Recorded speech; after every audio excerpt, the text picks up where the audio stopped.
महाराष्ट्रातील बारामती इथे उपमुख्यमंत्री आणि बीड जिल्ह्याचे पालकमंत्री अजित पवार यांचं विमान अपघातात दुःखद निधन झालं।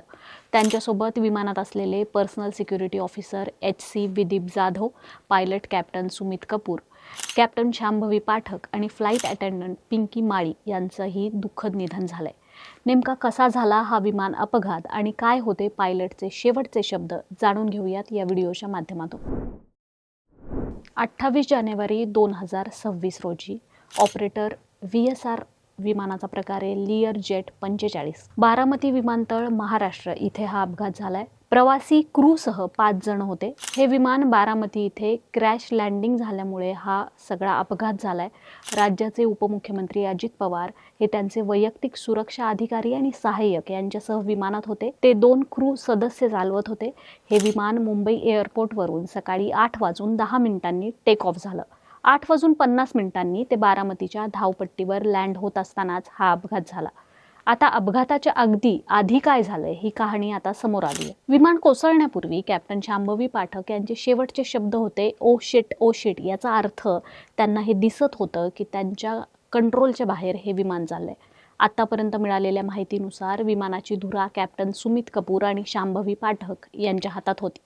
सकाळी धुक्यामुळे दृश्यमानता कमी होती आणि वैमानिकांना बारामती विमानतळावरचे रनवे 11 वर विमान उतरवण्याचा त्यांचा प्रयत्न जो होता तो यशस्वी होऊ शकला नाही। त्यांना रनवे दिसला नाही। वैमानिकांनी विमान पुन्हा वर घेतलं।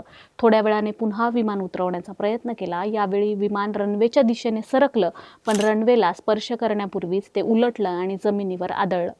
बारामती विमानतळाजवळ गावाचा परिसर आहे। इथे अनेक लोकांनी अपघातापूर्वी विमान पाहिलं होतं। एका प्रत्यक्षदर्शीने सांगितलंय की विमान धावपट्टीजवळ पोहोचण्यापूर्वीच सुमारे 100 फूट आधीच कोसळलं। जेव्हा विमान खाली उतरत होतं तेव्हाच अपघात होईल असं वाटत होतं आणि तसंच झालं। प्रत्यक्षदर्शीनुसार धावपट्टीवर आदळल्यानंतर विमानात स्फोट झाला आणि भीषण आग लागली। त्यानंतर आणखी 4-5 स्फोट झाले। यानंतर स्थानिक लोक घटनास्थळाकडे धावले। लोकांनी विमानात असलेल्या लोकांना बाहेर काढण्याचा प्रयत्न केला, परंतु आग इतकी भयानक होती की ते मदत करूच शकले नाहीत। या घटनेनं संपूर्ण महाराष्ट्रावर शोककळा पसरली आहे। आता अशातच राष्ट्रवादी काँग्रेसचे प्रवक्ते विकास लवांडे यांनी या सगळ्या घटनेवर संशय व्यक्त केलाय।